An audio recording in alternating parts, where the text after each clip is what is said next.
On 17 February 2026, the Government of Uganda, through the Ministry of Internal Affairs, issued a statement on the commencement of a visa waiver agreement between the United Arab Emirates for holders of diplomatic and service passports, which was signed on 7th May 2025. The agreement facilitates visa-free travel for holders of specialized categories of passports. This has also been the case with Egypt after constant issues of traveling to that country. And diplomatic passports. You may be aware that we have been having issues traveling to Egypt, where we were even diplomatic passport holders and service passport holders were being asked to apply and acquire visa in order to travel to Egypt here in Africa. Well, talks have been ongoing, and I now am happy to report that we have achieved visa-free travel for official and diplomatic passport holders from Uganda and also from Egypt visiting Uganda.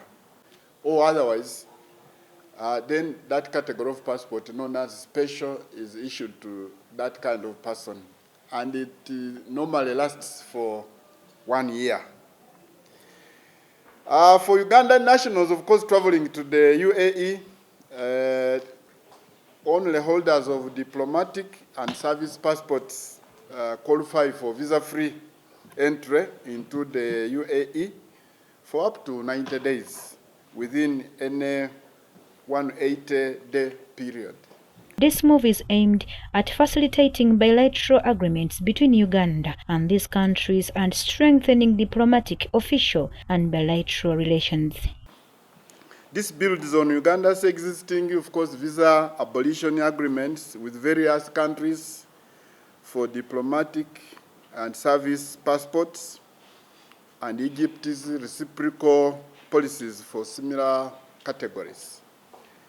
And of course, this points to the strength of our passport. If you hear of visiting a country without visa, it means that our passport has gained some level of strength. So the deal, of course, supports broader diplomatic, trade, and cultural ties between the two African nations, and this took effect on 17th Jan 2026. However, Simon Mundeyi, spokesperson for the Ministry of Internal Affairs, reveals that this applies to only those categories, exempting ordinary passport holders.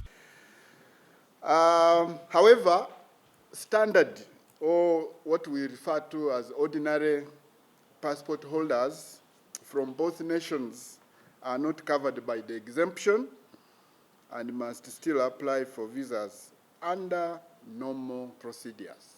Nevertheless, this does not imply that ordinary passports will not be sorted. Simon explains that talks are still in process to waive ordinary passports in some of those countries.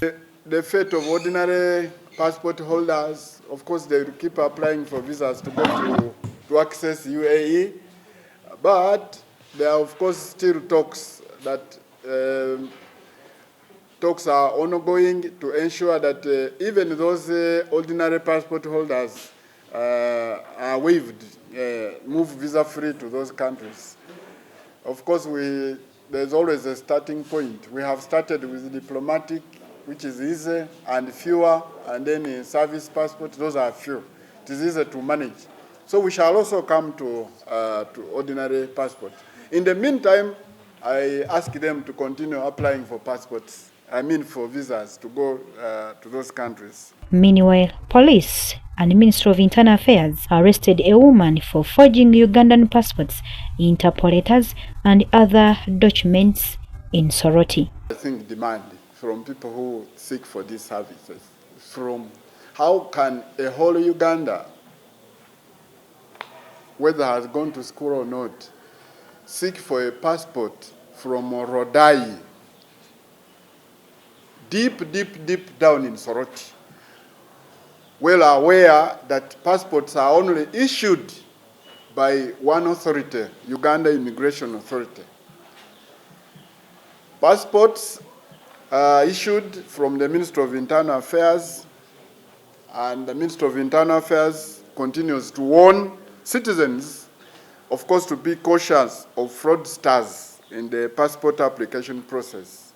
I would like to warn Ugandans who are fallen prey to this, that there are very sharp Ugandans out there looking for money, and they will always employ all manner of tricks to try to get money from you.